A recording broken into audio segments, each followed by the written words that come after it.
Et si je vous disais que certaines douleurs au genou n'annoncent pas seulement l'arthrose, mais la fin silencieuse de votre autonomie, ce que j'ai découvert après 45 ans de médecine va bouleverser tout ce que vous croyez savoir. Je suis le docteur Louis Bernard. J'ai été médecin généraliste pendant plus de 40 ans dans une petite ville près de Dijon.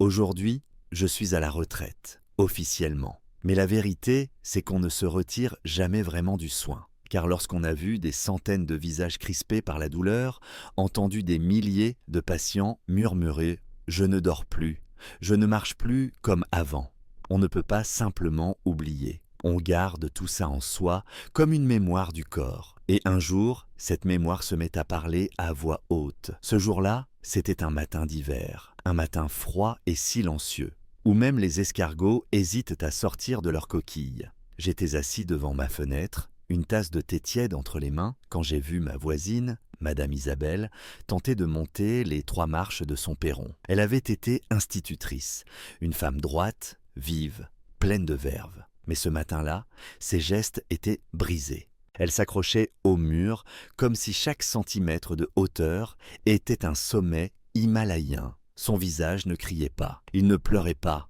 il se pliait et cela m'a glacé le sang. Parce que j'ai vu quelque chose qu'aucun examen médical ne peut détecter, la résignation.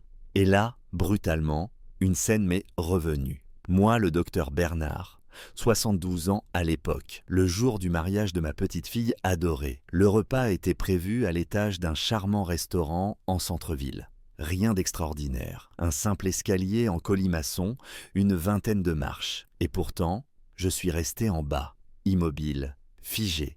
Pas par paresse, pas par caprice, non, par peur, la peur de la douleur, car chaque marche devenait un supplice. Mes genoux craquaient comme du vieux bois. Une douleur sourde, profonde, remontait dans mes hanches. J'avais l'impression qu'une aiguille me perçait l'articulation à chaque mouvement. Je me suis assis, seul, dans le hall. J'entendais les rires au-dessus, les verres qui s'entrechoquaient. Les enfants qui couraient entre les tables, et moi, médecin pendant 4 décennies, je restais là comme un vieillard vaincu. Ce jour-là, je ne me suis pas senti vieux. Je me suis senti inutile. Vous savez ce qui fait le plus mal à cet âge? Ce n'est pas la douleur. C'est la perte de souveraineté sur son propre corps. Ce moment où l'on ne décide plus quand se lever, quand s'asseoir, quand bouger. Ce moment où c'est la douleur qui commande. Et nous, on obéit. C'est ce jour-là que j'ai compris une chose fondamentale. Si je ne faisais rien, si je me contentais de mes comprimés anti-inflammatoires, de mes rendez-vous en rhumatologie, je finirais dans un fauteuil, peut-être même avant mes 75 ans. Mais ce n'est pas ainsi que j'avais soigné mes patients. Alors pourquoi me soigner ainsi, moi? La vie parfois vous tend une main inattendue. Pour moi, ce fut un vieux camarade d'université devenu herboriste dans le Luberon, Antoine. Un homme simple, à la barbe blanche et au regard vif, qui vivait dans une maison de pierre couverte de vignes. Un jour, au détour d'une visite, il a vu ma démarche, mon hésitation à me lever. Il n'a rien dit. Il est allé dans sa cuisine et m'a tendu un petit pot. Poudre jaune, brunâtre, parfumée. Il m'a dit « Et c'est ça pendant 3 semaines, chaque matin. Et puis tu verras. » J'ai ri. Moi, médecin formé à la faculté de Lyon, abonné au protocole et aux posologies précises, j'allais me laisser soigner par un mélange d'épices de cuisine. Mais j'ai accepté.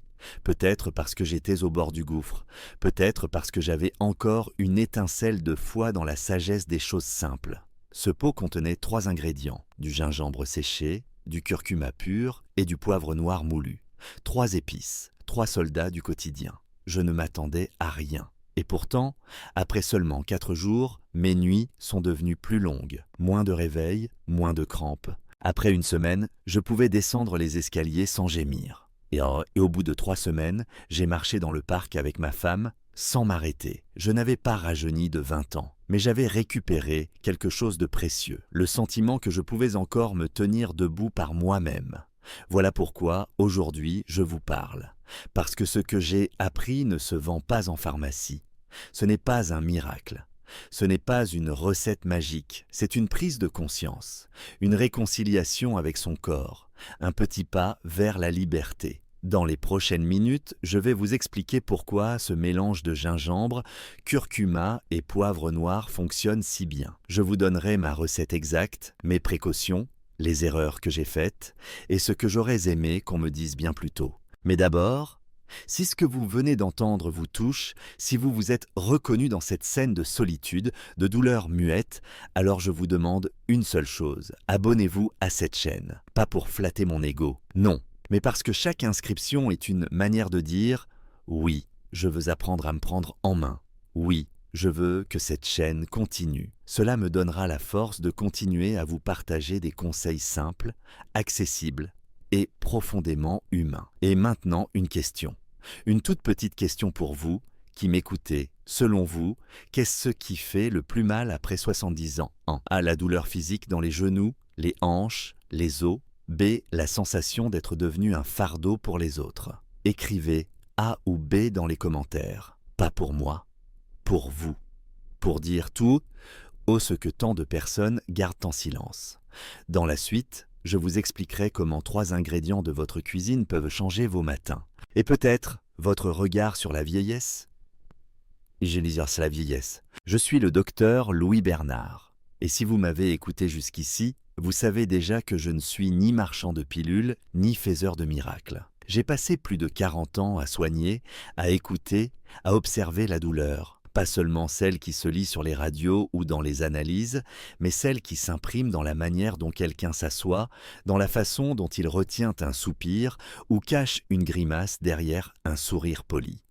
Aujourd'hui, je voudrais vous parler de quelque chose que j'ai longtemps sous-estimé. Le pouvoir des alliances naturelles. Non pas des plantes venues de l'autre bout du monde qu'on ne trouve que dans des boutiques ésotériques, non, mais des épices que nous avons, pour la plupart, dans notre cuisine. Le gingembre, le curcuma et le poivre noir. Vous savez, quand j'ai commencé à tester ce mélange, ce n'était pas pour écrire un article, ni pour convaincre qui que ce soit. C'était parce que mon propre corps me criait de faire autrement. Et très vite, j'ai voulu comprendre ce qui se passait réellement derrière cette amélioration surprenante. Pourquoi 3 simples poudres pouvaient-elles soulager une douleur que ni l'ibuprofène, ni les infiltrations, ni les pommades ne semblaient calmer durablement? La réponse se trouve dans la biologie même de notre inflammation articulaire. Prenons d'abord le gingembre. Cette racine noueuse, à la peau beige et au parfum piquant, n'est pas simplement un aliment réchauffant, comme le disent certaines traditions asiatiques. Il contient une molécule active,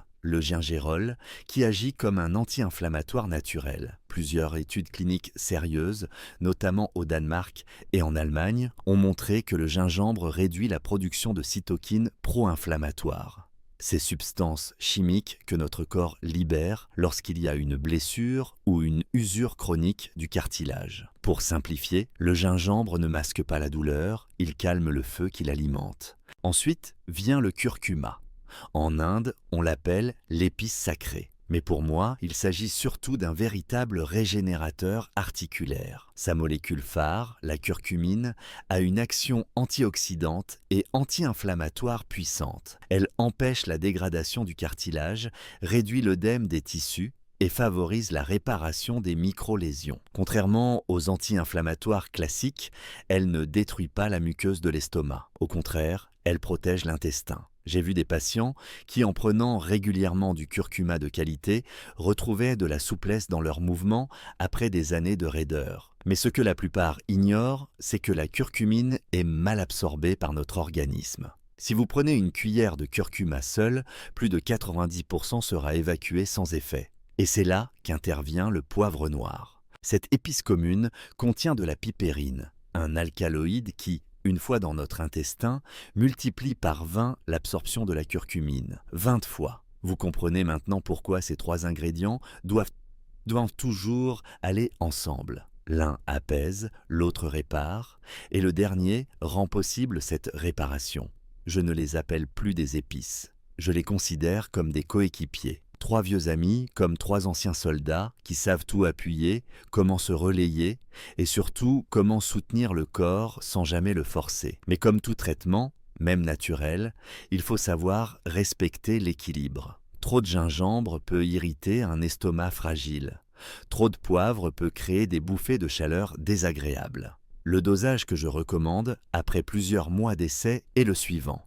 Une cuillère à café de curcuma en poudre pure, biologique, si possible. Une demi-cuillère de gingembre sec moulu, ou un petit morceau de gingembre frais râpé. Une pincée de poivre noir fraîchement moulu, pas plus d'un quart de cuillère à café. Je mélange le tout dans un peu d'eau tiède, autour de 40 à 45 degrés, jamais bouillante. Sinon, on détruit les principes actifs. Parfois, j'y ajoute une cuillère de miel brut, notamment si je le prends à jeun. Mais je recommande à ceux qui ont un estomac sensible de consommer ce mélange 30 minutes après le petit déjeuner. La première fois que j'ai bu ce mélange, je ne m'attendais à rien. Le goût était fort, intense, presque brutal. Mais la chaleur qui est montée en moi, depuis la gorge jusqu'aux genoux, a été étonnamment réconfortante. Ce n'était pas une chaleur de feu, mais une chaleur de présence, comme si mon corps, pour la première fois depuis longtemps, avait été entendu. Après 3 jours, mon sommeil s'est amélioré. Après 1 semaine, mes douleurs nocturnes ont diminué. Et au bout de 2 semaines, j'ai ressenti une chose précieuse que je croyais perdue. L'élan de me lever sans réfléchir, sans crainte. Certains diront que c'est placebo, peut-être. Mais si c'est un placebo qui fonctionne, sans effet secondaire, sans dépendance, alors c'est déjà mieux que bien des traitements vendus à prix d'or. En tant que médecin, j'ai appris à ne jamais mépriser ce que je ne comprends pas encore totalement. Et aujourd'hui, je peux vous dire que le trio gingembre-curcuma-poivre n'est pas une légende. C'est une réalité biochimique, une alliance millénaire que la science commence seulement à redécouvrir. Je ne vous invite pas à arrêter vos traitements, ni à rejeter la médecine classique. Je vous invite simplement à vous ouvrir à une forme de soin plus douce, plus patiente, plus enracinée dans la sagesse du corps. Parce que parfois, guérir, ce n'est pas attaquer la douleur de front, c'est l'entourer, la comprendre, la laisser s'apaiser. Dans la prochaine partie, je vous montrerai comment utiliser ce mélange en pratique avec d'autres formes complémentaires, en cataplasme,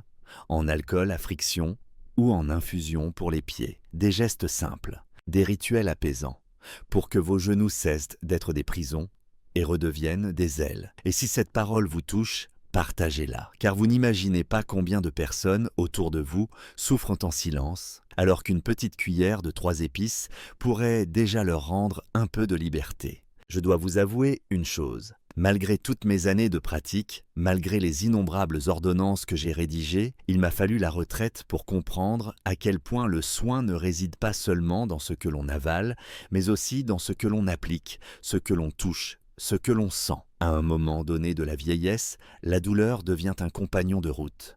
Pas forcément un ennemi brutal, mais un murmure permanent. Une gêne qui s'installe dans les gestes les plus simples. Nouer ses lacets, sortir du lit, monter dans une voiture. C'est précisément parce que cette douleur devient quotidienne qu'elle finit par ronger l'estime de soi. Et lorsque les médicaments ne suffisent plus, ou que le foie commence à se plaindre de leur excès, il est temps de regarder ailleurs. C'est ce que j'ai fait. Et je veux aujourd'hui vous parler de 3 pratiques extérieures qui ont changé ma façon de soigner. Non seulement les autres, mais aussi moi-même.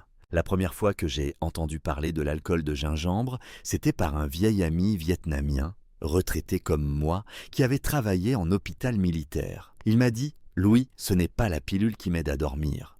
C'est l'huile que je frotte sur mes genoux. » J'ai haussé les épaules, presque moqueur. Mais sa démarche fluide, à plus de 81 ans, m'a forcé à l'écouter. J'ai donc tenté l'expérience.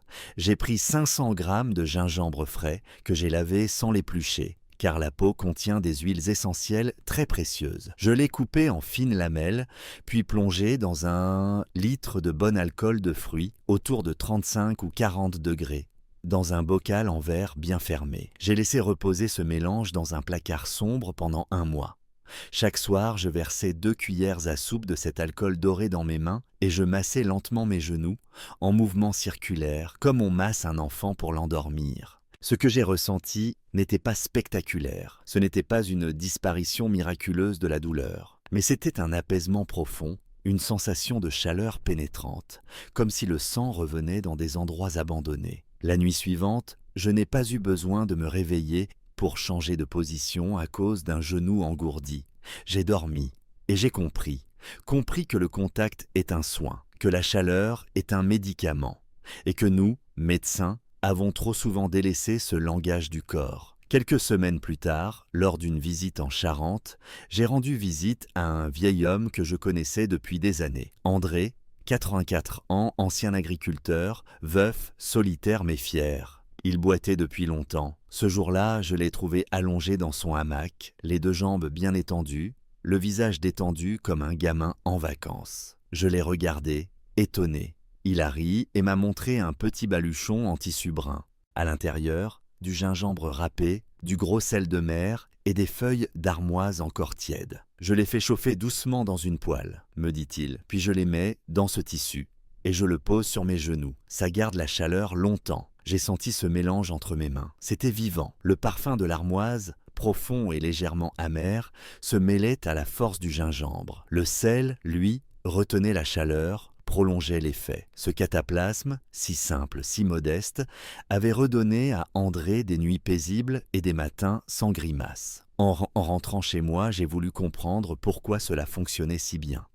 Et la réponse est limpide. Le gingembre, en chauffant, libère des substances volatiles qui stimulent la circulation sanguine locale. Le sel, en retenant la chaleur, favorise la pénétration des actifs à travers la peau. L'armoise, connue depuis des siècles, apaise les nerfs périphériques et détend les muscles tendus. Ce trio forme une synergie qui agit là où la douleur s'installe, dans ces recoins froids du corps que l'âge a figés. Mais ce n'est pas tout. Il y a un troisième geste que je considère aujourd'hui comme un rituel sacré du soir. Le bain de pied au gingembre. J'étais sceptique au début. Je voyais cela comme un remède de grand-mère. Jusqu'à ce qu'un soir d'hiver, après une journée particulièrement difficile, ma femme dépose un bassin fumant à mes pieds. Elle y avait fait bouillir quelques tranches de gingembre avec une poignée de feuilles de laurier et un peu de gros sel. Je m'y suis installé, un peu à contre-cœur. Mais après 10 minutes, j'ai senti quelque chose d'oublié depuis longtemps, la détente absolue. Pas seulement dans les jambes, mais dans tout le corps. Ce bain de pied, en apparence anodin, agit en profondeur. La plante des pieds contient des centaines de terminaisons nerveuses reliées à nos organes internes. En les stimulant doucement, on réveille le système circulatoire, on libère des tensions logées jusque dans les hanches et on prépare le corps à un sommeil véritablement réparateur. Depuis ce jour, je ne passe pas une semaine sans m'offrir ce bain. Ce n'est pas un luxe, ce n'est pas du confort, c'est un acte de soin, un acte d'amour envers soi-même. Alors, à vous qui me lisez, à vous qui souffrez peut-être en silence ou qui en avez assez des traitements sans âme, je vous dis ceci. Essayez ces gestes, pas une fois, pas à la va-vite, mais avec intention, avec constance. Préparez votre alcool de gingembre, chauffez votre cataplasme au sel et à l'armoise.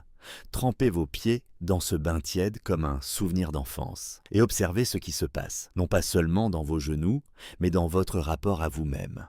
Car avec l'âge, ce ne sont pas seulement les articulations qui se raidissent, c'est aussi notre confiance dans la capacité du corps à guérir. Ce que je vous propose ici, ce ne sont pas des remèdes miracles. Ce sont des moyens de reprendre contact avec votre propre pouvoir de soin, lentement, profondément, humainement. Si vous avez déjà écouté mes histoires précédentes, vous savez que je ne suis pas un adepte des solutions compliquées. Ce que j'ai appris avec le temps, c'est que ce sont les gestes les plus simples, les plus constants, qui transforment profondément notre santé, surtout à un âge où le corps ne nous donne plus de seconde chance quand on le malmène. Je vais aujourd'hui vous parler d'un rituel du matin, d'une habitude aussi discrète que puissante. Le thé au gingembre et au miel, pas une boisson tendance, pas un superfood. Juste une tasse chaude, prise au lever du jour et qui change la manière dont le corps se réveille. Pour moi, ce n'est pas une recette, c'est un moment sacré, un moment qui m'a aidé à reconnecter avec mon corps au moment où je croyais l'avoir définitivement perdu, au profit de la raideur, du froid et du désordre digestif. Je me souviens très bien du jour où j'ai compris la valeur de ce geste. C'était au début de l'hiver, il y a maintenant 5 ans. Il faisait un froid sec, comme seuls les matins de janvier peuvent en produire. Je m'étais levé vers 5h30, comme à mon habitude. J'ai mis les pieds à terre et j'ai senti une lame de glace me traverser le genou droit, puis une sensation de vertige, le cœur qui s'emballe. Une impression étrange, comme si le corps n'était pas prêt à se lever avec moi. J'ai dû m'asseoir aussitôt, respirer lentement, attendre que la pièce arrête de tourner. Ma femme, alertée par mon silence, est venue me trouver. Elle n'a pas paniqué. Elle est simplement partie dans la cuisine et m'a préparé une infusion au gingembre frais, dans laquelle elle a ajouté une cuillère de miel brut. Je l'ai bu doucement. Et ce fut une révélation. Pas parce que la douleur avait disparu, mais parce que cette chaleur intérieure, ce réveil doux des organes, ce flux qui revenait dans mes mains et dans mes jambes, me donnait à nouveau le sentiment d'être vivant. Pas simplement réveillé, vivant. Depuis ce jour, je commence toutes mes journées avec cette infusion. Et au fil du temps, j'ai compris pourquoi elle fonctionne si bien, notamment pour nous, les personnes âgées qui avons à la fois le système digestif fragile, la circulation moins active et les articulations sensibles à la moindre variation de température. Le gingembre, lorsqu'il est pris le matin, à jeun ou après un petit encas, agit comme un catalyseur du métabolisme. Il réchauffe doucement le tube digestif, stimule la production de suc gastrique sans agresser, améliore la vidange de l'estomac. Il prépare le corps à accueillir la nourriture avec fluidité. Il réveille aussi la circulation, notamment vers les extrémités, ce qui est essentiel quand on souffre de douleurs articulaires matinales, de pieds froids ou de sensations de jambes lourdes. Le miel, quant à lui, est bien plus qu'un simple sucrant. S'il est de bonne qualité, je parle ici de miel de châtaignier, de sapin ou d'acacia brut, non pasteurisé, il apporte des enzymes vivantes, des antioxydants puissants, et surtout, il adoucit l'action piquante du gingembre, la rendant plus tolérable pour les estomacs sensibles. De plus, le miel agit comme un régulateur énergétique naturel.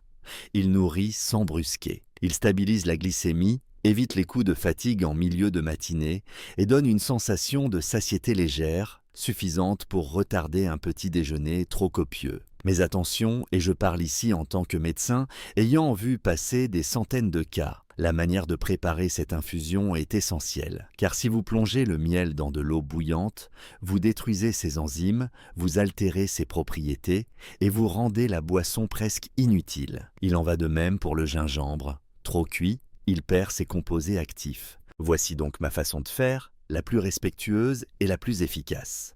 Je prends une petite tranche de gingembre frais, de la taille d'un demi-pouce. Je la pile légèrement avec le dos d'une cuillère sans l'éplucher, car la peau contient des huiles précieuses. Je la mets dans une tasse et j'y verse 200 ml d'eau chaude à environ 90 degrés. Je couvre immédiatement pour laisser les vapeurs se condenser. Je laisse infuser 7 à 10 minutes. Ensuite, je retire le gingembre et j'attends que la température descende à environ 45-50 degrés, ce que l'on peut estimer en touchant l'extérieur de la tasse. À ce moment seulement, j'ajoute une cuillère à café de miel brut et je remue lentement. Je bois à petites gorgées, en silence, parfois en regardant le jour se lever. Et chaque matin, je me dis que cette tasse, aussi humble soit-elle, est plus précieuse que bien des pilules. Parce qu'elle m'écoute, parce qu'elle me respecte, parce qu'elle me prépare à affronter ma journée non pas comme un malade, mais comme un homme qui prend soin de lui. Évidemment, ce rituel n'est pas universel. Je déconseille cette infusion aux personnes atteintes de fièvre élevée, à celles souffrant de lithiase biliaire, c'est-à-dire de calcul dans la vésicule, aux patients sous anticoagulants puissants, car le gingembre peut accentuer les effets fluidifiants, et bien sûr aux enfants de moins de 1 an, pour lesquels le miel est contre-indiqué. Mais pour la majorité d'entre nous, cette simple boisson peut devenir un pilier de santé. Elle ne résout pas tout, elle n'efface pas les années, mais elle nous restitue la sensation de maîtrise, le sentiment qu'en ouvrant les yeux le matin, on peut faire un pas, même petit, vers plus de confort, plus de chaleur, plus de paix. Je pourrais vous donner des dizaines de témoignages. Une patiente de 74 ans qui a réduit ses douleurs matinales en quelques semaines. Un monsieur de 82 ans qui, depuis qu'il a adopté ce rituel, ne souffre plus de sa raideur articulaire au lever. Mais ce que je veux, c'est que vous-même fassiez l'expérience dans votre corps, dans votre rythme. Pas une fois, pas 3 jours, mais au moins 2 semaines. Et vous verrez que le soin n'est pas toujours dans ce que l'on achète. Il est souvent dans ce que l'on répète avec bienveillance. Alors demain matin, avant d'allumer votre téléphone, avant d'écouter les informations, préparez-vous cette tasse. Offrez-la à votre genou, à votre estomac, à votre cœur. et laisser la chaleur faire ce que la médecine oublie trop souvent, vous rendre la sensation d'exister avec douceur. Je suis le docteur Louis Bernard, et plus j'avance en âge, plus je me rends compte que le vrai combat des personnes âgées n'est pas seulement contre la douleur, mais contre la perte de repères, la confusion, l'incohérence entre ce que l'on croit bien faire et ce que le corps supporte vraiment. On prend des compléments, on suit des conseils, on applique des crèmes ou on avale des tisanes. Mais on oublie une chose essentielle, le corps ne guérit jamais dans le désordre. Il a besoin de rythme, de respect et surtout d'une cohérence entre ce qu'on lui donne et ce qu'il vit. Je vais vous dire une vérité que j'ai appris à mes dépens, après avoir aidé tant de patients et traversé moi-même le long couloir de la douleur articulaire. Le gingembre ne suffit pas. Oui, je l'ai dit, moi qui ai vanté ses mérites dans plusieurs de mes histoires précédentes, je vous affirme aujourd'hui qu'il ne peut agir pleinement si vous continuez à mener une vie qui épuise vos articulations. J'ai vu des hommes et des femmes se masser les genoux chaque soir avec un mélange maison, puis s'asseoir devant la télévision pendant 6 heures, les jambes pliées, sans jamais étirer leurs muscles. J'ai vu des patientes boire leur infusion de gingembre le matin, puis avaler des repas riches en graisses saturées, sans légumes, sans une seule feuille verte. J'ai vu des corps vieillir, non pas parce qu'ils étaient usés, mais parce qu'ils étaient maltraités sans qu'on s'en rende compte. Ce que je vais partager avec vous maintenant, c'est le socle. C'est ce qui permet au gingembre, au curcuma, au miel ou au massage de produire leurs effets. Sans ce socle, tout le reste est fragile. Il repose sur 2 piliers, l'alimentation et le mouvement. Commençons par ce que nous mettons dans notre assiette. Je suis médecin, pas diététicien, mais je vous garantis que j'ai vu dans mes consultations des changements spectaculaires rien qu'en modifiant quelques habitudes. Savez-vous que l'inflammation chronique, celle qui ronge lentement les articulations, est fortement nourrie par ce que nous mangeons? Les viandes rouges en excès, les plats frits, les pâtisseries industrielles, les sodas, l'alcool, tout cela crée un terrain inflammatoire silencieux. Alors, quand vous appliquez du gingembre en cataplasme, il agit. Mais derrière, le feu continue d'être alimenté. C'est comme jeter un seau d'eau sur des braises tout en continuant d'y verser de l'huile. J'ai conseillé à de nombreux patients d'adopter une alimentation anti-inflammatoire simple. Pas un régime strict, pas une punition, juste une orientation. Plus de légumes à feuilles, Gedisombricea on épinards, chouquel, blété. Plus de poissons gras, sardines, maquereaux, saumon sauvage, plus d'huile vierge de qualité, comme l'huile d'olive ou de colza, et moins de sucre, moins de farine blanche, moins de produits transformés. Ajoutez à cela quelques épices bien choisies, curcuma, ail, cannelle, oignon rouge, et vous verrez que le corps commence à respirer autrement, je l'ai vu, je l'ai vécu. Et puis, il y a le mouvement. Ah, ce fameux mot, celui que tant de personnes âgées redoutent. Docteur, j'ai mal, je ne peux plus bouger, je comprends. Mais savez-vous ce qui m'a le plus surpris? C'est que ce n'est pas le mouvement qui détruit l'articulation, c'est l'immobilité prolongée. Un genou qu'on ne plie plus est un genou qui se raidit. Une hanche qui ne tourne plus est une hanche qui s'enflamme. Il ne s'agit pas de courir un marathon, bien sûr. Il s'agit de réconcilier son corps avec l'élan du mouvement, petit à petit. Chaque matin, je fais quelques gestes simples, sur une chaise, sans forcer. Des extensions, des rotations lentes, des étirements légers. Puis, en fin d'après-midi, une petite marche, même autour de la maison. Et surtout, je respire, je reste debout. Je lutte contre la sédentarité, qui est l'une des premières causes de douleurs chroniques ignorées chez les personnes âgées. Et si je peux vous donner un conseil, le plus précieux que j'ai appris, c'est celui-ci. Chauffez vos articulations avant de les mobiliser. Appliquez un peu de votre alcool de gingembre ou de l'huile tiède. Massez doucement, sentez la peau se détendre. Puis commencez vos mouvements.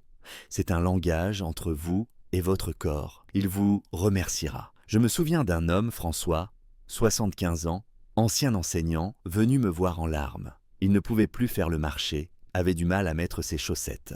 Nous avons parlé longuement. Il a changé son petit déjeuner, ajouté des légumes à son déjeuner, arrêté la viande le soir. Il a recommencé à marcher dans son jardin. Il a pris du curcuma en infusion et massé ses genoux 2 fois par jour. 3 mois plus tard, il est revenu avec un sourire d'enfant. Docteur, j'ai repassé la serpillière pour la première fois depuis 2 ans. Ce jour-là, j'ai compris que la médecine ne consiste pas toujours à guérir. Elle consiste à rendre possible l'autonomie. Voilà pourquoi je vous dis aujourd'hui, avec toute l'expérience et l'humilité qu'apporte l'âge, le gingembre n'est qu'un allié. Il ne remplacera jamais un mode de vie cohérent. Il ne pourra pas, à lui seul, vaincre les déséquilibres qu'un corps endure depuis trop longtemps. Mais si vous le soutenez, si vous mangez juste, si vous bougez chaque jour un peu, si vous massez vos articulations comme on caresse un vieil ami, alors oui, il vous accompagnera loin, très loin. Ce que je vous propose, ce n'est pas un traitement, c'est une philosophie du soin,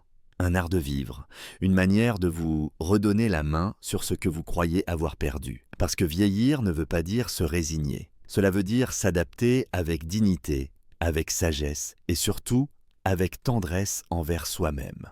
Tout au long de ce parcours que je vous ai partagé, vous avez pu entrevoir non seulement des remèdes simples issus de la nature, mais surtout une manière de penser la santé autrement, avec douceur, cohérence et respect du corps. En tant que médecin retraité, j'ai soigné des centaines de patients avec des prescriptions médicales. Mais ce n'est que sur le tard, à travers ma propre douleur et mon vieillissement, que j'ai compris une chose essentielle. Le soin véritable ne vient pas seulement de l'extérieur, il commence à l'intérieur, dans notre regard sur nous-mêmes. Nous vivons dans une époque où tout va vite. On nous pousse à chercher des résultats immédiats, des pilules miracles, des interventions express. Mais notre corps, surtout en vieillissant, n'obéit pas à cette logique. Il a besoin de rythme, de régularité, d'écoute. Et il a besoin qu'on le traite non comme une machine défectueuse à réparer, mais comme un allié fidèle, fatigué, mais prêt à coopérer, si on sait le respecter. Ce que je vous ai montré à travers l'usage du gingembre, du curcuma, des infusions, des massages, de l'alimentation et du mouvement, ce ne sont pas des recettes figées. Ce sont des portes d'entrée vers une autonomie retrouvée. Car ce que redoute le plus une personne âgée, ce n'est pas la mort, ni même la douleur. C'est la perte de contrôle, la dépendance, l'oubli de sa propre dignité. Et chaque petit geste du quotidien, une boisson chaude, un étirement doux, un repas préparé avec soin, est une manière de dire au corps « Je suis encore là, je t'écoute, je prends soin de toi ». J'ai vu tant de regards éteints se rallumer quand la personne reprenait une habitude saine. J'ai vu des corps courbés se redresser, lentement mais sûrement, quand on leur offrait de la constance plutôt que de la brutalité. Et je crois aujourd'hui que si chacun d'entre nous faisait ne serait-ce qu'un seul geste, chaque matin, pour sa santé, le monde serait différent, moins stressé, moins souffrant, moins vide. La leçon la plus profonde que je retiens, après toutes ces années, est la suivante. La santé est un dialogue entre le corps, l'esprit et le quotidien. Et ce dialogue se construit dans les petits choix de chaque jour. Alors je vous invite, chers amis, à ne pas attendre que le corps crie pour commencer à l'écouter. Commencez aujourd'hui, là, maintenant. Préparez-vous une infusion. Étirez vos jambes, massez vos genoux, remplissez votre assiette de couleurs vivantes, couchez-vous à l'heure, marchez un peu dehors, éteignez votre téléphone, respirez profondément. Le corps ne réclame pas la perfection, il demande seulement de la présence. Depuis tout ce que vous avez entendu, quel est le geste que vous seriez prêt à intégrer chaque matin dans votre routine pour mieux vieillir? A. Une infusion de gingembre et miel. B. 10 minutes de marche ou d'étirement doux.